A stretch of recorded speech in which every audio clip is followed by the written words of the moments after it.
প্রিয় দর্শক, ইরানের বুকে এক নতুন ইতিহাস। বিশ্ব রাজনীতির অন্যতম প্রভাবশালী এবং দীর্ঘ ৩ দশকেরও বেশি সময় ধরে ইরানের হাল ধরা সর্বোচ্চ নেতা আয়াতুল্লাহ আলী খামেনির শেষ বিদায়কে কেন্দ্র করে এই মুহূর্তে তোলপাড় পুরো বিশ্ব। দীর্ঘ প্রতীক্ষা আর নানামুখী জল্পনা কল্পনার অবসান ঘটিয়ে অবশেষে আনুষ্ঠানিকভাবে ঘোষণা করা হয়েছে তার জানাজা এবং দাফন প্রক্রিয়ার চূড়ান্ত সময়সূচি। ধারণা করা হচ্ছে ইতিহাসের অন্যতম বৃহত্তম এই জানাজায় অংশ নিতে পারে প্রায় ২ কোটিরও বেশি মানুষ। কিন্তু এই ঐতিহাসিক বিদায়কে ঘিরে সাধারণ মানুষের মনে ডানা মেলেছে এক বিশাল রহস্যের জাল। গত ২৮ ফেব্রুয়ারি একটি সামরিক হামলায় তার প্রাণ যাবার পর কেন দীর্ঘ ৪ মাসেরও বেশি সময় ধরে তার জানাজা এবং দাফন সম্পন্ন করা হয়নি? কোথায় রাখা হয়েছিল তার মরদেহ? কেন বিশ্বের ৯০টিরও বেশি দেশের প্রতিনিধি এবং মুসলিম উম্মার শীর্ষ নেতাদের এই জানাজায় বিশেষভাবে আমন্ত্রণ জানানো হলো? এবং সবচেয়ে বড় আতঙ্কের বিষয়, এই জানাজাকে কেন্দ্র করে কেন নেওয়া হয়েছে ইতিহাসের সবচেয়ে কঠোর এবং নজিরবিহীন নিরাপত্তা ব্যবস্থা? তবে কি এই বিশাল জমায়েতের সুযোগে আবারও কোনো বড় ধরনের সংঘাতের আশঙ্কা করছে ইরান? দর্শক, আজ ডেইলি বিডি নিউজ 24 এর এই বিশেষ বিশ্লেষণে আমরা উন্মোচন করব এই রহস্যের জাল। আপনি যদি ইরানকে মন প্রাণ দিয়ে ভালোবাসেন তাহলে ভিডিওটি না টেনে শেষ পর্যন্ত দেখতে থাকুন এবং আমাদের চ্যানেলে নতুন হয়ে থাকলে এখনই চ্যানেলটি সাবস্ক্রাইব করে পাশে থাকা বেল বাটনটি অন করে রাখুন। আর যদি ইতিমধ্যে সাবস্ক্রাইব করে থাকেন তাহলে অসংখ্য ধন্যবাদ। দর্শক, প্রথমেই জেনে নেওয়া যাক ইরান সরকারের পক্ষ থেকে ঘোষিত আয়াতুল্লাহ খামেনির শেষ বিদায়ের সেই ঐতিহাসিক সময়সূচি। ইরান সরকারের আনুষ্ঠানিক ঘোষণা অনুযায়ী এই বিশাল অনুষ্ঠানটি মোট 5টি শহরে এবং 6 দিন ধরে সম্পন্ন হবে। প্রথমত 4 ও 5 জুলাই রাজধানী তেহরানের ইমাম খামেনি মোসাল্লা প্রাঙ্গণে সর্বসাধারণের জন্য শ্রদ্ধা নিবেদনের জন্য মরদেহ রাখা হবে। 5 জুলাই সেখানেই অনুষ্ঠিত হবে প্রধান নামাজের জানাজা। একই সাথে ইমাম হোসেন স্কোয়ার থেকে আজাদি স্কোয়ার পর্যন্ত প্রায় 10 কিলোমিটার দীর্ঘ এক বিশাল শোক মিছিলের আয়োজন করা হয়েছে। এই 3 দিন তেহরানে সাধারণ ছুটি ঘোষণা করা হয়েছে।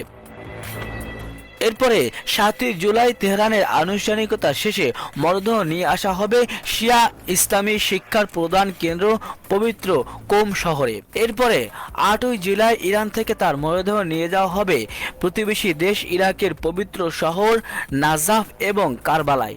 সেখানেও বিশেষ ধর্মীয় আচার এবং শ্রদ্ধা জ্ঞাপন অনুষ্ঠান অনুষ্ঠিত হবে। এবং সবশেষ আগামী 9 জুলাই আয়াতুল্লাহ খামেনির জন্মস্থান মাশহাদের পবিত্র ইমাম রেজা আলাইহিসসালামের মাজারে রাষ্ট্রীয় মর্যাদায় তাকে চিরশায়িত করা হবে। এই মাশহাদ শহরেই চূড়ান্ত বিদায়ের দিন প্রায় 1 কোটি মানুষের সমাগম ঘটবে বলে আশা করছে দেশটির প্রশাসন। ইসলামী বিধান অনুযায়ী সাধারণত মৃত্যুর পর যত দ্রুত সম্ভব দাফন করার নিয়ম রয়েছে। তাহলে কেন খামেনির ক্ষেত্রে দীর্ঘ 4 মাসেরও বেশি সময় পার হয়ে গেল? কেন তার মরদেহ এতদিন দাফন করা হয়নি? এটি কি কোনো রাজনৈতিক গোপনীয়তা, নাকি এর পেছনে ছিল অন্য কোনো গভীর কৌশল? আন্তর্জাতিক বিশ্লেষক এবং ইরান কর্তৃপক্ষের দেওয়া তথ্য অনুযায়ী এর পেছনে মূলত 3টি বড় ধরনের কারণ রয়েছে। প্রথমত, গত 28 ফেব্রুয়ারি যখন এই ঘটনাটি ঘটে তখন মধ্যপ্রাচ্যে এক চরম যুদ্ধ অবস্থা বিরাজ করছিল। ইরানের আকাশসীমা এবং মার্কিন নিরাপত্তা ব্যবস্থা তখন মারাত্মক ঝুঁকির মধ্যে ছিল। এই অবস্থায় কোটি কোটি মানুষের এক জায়গায় জড়ো হওয়া মানে ছিল নতুন কোনো বড় দুর্ঘটনাকে আমন্ত্রণ জানানো। তাই দেশ ও জনগণের নিরাপত্তার স্বার্থেই এই সিদ্ধান্ত পিছিয়ে দেওয়া হয়েছে। দ্বিতীয়ত, এত দীর্ঘ সময় মরদেহ কিভাবে অক্ষত রাখা রাখা হলো তা নিয়ে অনেকের মনে প্রশ্ন রয়েছে।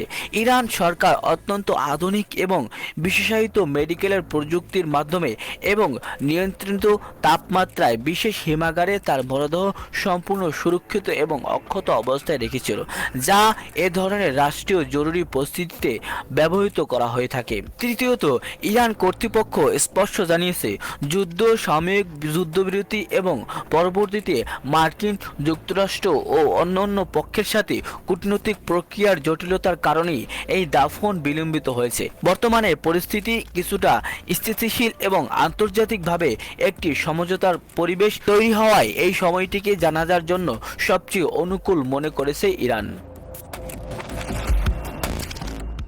আয়াতুল্লাহ খামেনির এই জানাজা কেবল একটি ধর্মীয় আচার নয়, বরং এটি বর্তমান বিশ্বের এক বিশাল রাজনৈতিক শক্তির মহড়া হতে যাচ্ছে। ইরান সরকারের পক্ষ থেকে জানানো হয়েছে বিশ্বের 90টিরও বেশি দেশ এবং বিভিন্ন ধর্মের ধর্মীয় নেতারা এই শেষকৃত্যে অংশ নেওয়ার জন্য নিজেদের আগ্রহ ও প্রস্তুতির কথা আনুষ্ঠানিকভাবে নিশ্চিত করেছেন। এর মধ্যে 30টিরও বেশি দেশের উচ্চ পর্যায়ের রাষ্ট্রীয় প্রতিনিধি দল সরাসরি তেহরানের উপস্থিত থাকছেন। দর্শক, এবার জেনে নেওয়া যাক মুসলিম বিশ্বের কোন কোন দেশ বা প্রতিনিধি এতে অংশ নিচ্ছেন। কূটনৈতিক সূত্র অনুযায়ী Qatar, Oman, Iraq, Syria, Lebanon, Pakistan সহ মধ্যপ্রাচ্য ও এশিয়ার বহু মুসলিম দেশের শীর্ষ প্রতিনিধিরা এতে যোগ দিচ্ছেন।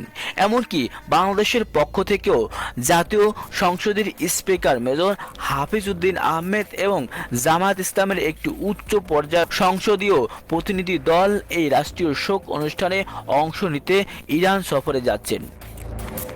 বিশ্লেষকরা বলছেন, ইরান এই জানাজার মাধ্যমে বিশ্বকে দেখাতে চায় যে এত বড় সংকটের পরও তারা একাকী নয়। মুসলিম বিশ্ব এবং আন্তর্জাতিক সম্প্রদায়ের একটি বিশাল অংশ এখনও ইরানের পাশে রয়েছে। এটি মূলত পশ্চিমাদের এবং তাদের বিরোধীদের প্রতি ইরানের একটি পরোক্ষ কূটনৈতিক বার্তা। দর্শক, এবার আসা যাক সবচেয়ে বড় এবং আশঙ্কাজনক প্রশ্নটিতে, কেন এই জানাজাকে কেন্দ্র করে এত নজিরবিহীন নিরাপত্তার কড়াকড়ি? তবে কি আবারও কোনো বিমান হামলা বা নাশকতার ভয় করছে? ইতিহাস ঘাটলে দেখা যায় 1989 সালে আয়াতুল্লাহ খোমেনির জানাজায় কিংবা 2020 সালে জেনারেল কাসেম সোলেমানির জানাজায় অতিরিক্ত ভিড়ের কারণে বড় ধরনের ঘটনা ও প্রদলিত হওয়ার ঘটনা ঘটেছিল। ইরান প্রশাসন এবার সেই ইতিহাসের পুনরাবৃত্তি যাতে না হয় সেই চেষ্টাই করছে। তবে এর চেয়ে বড় কারণ হলো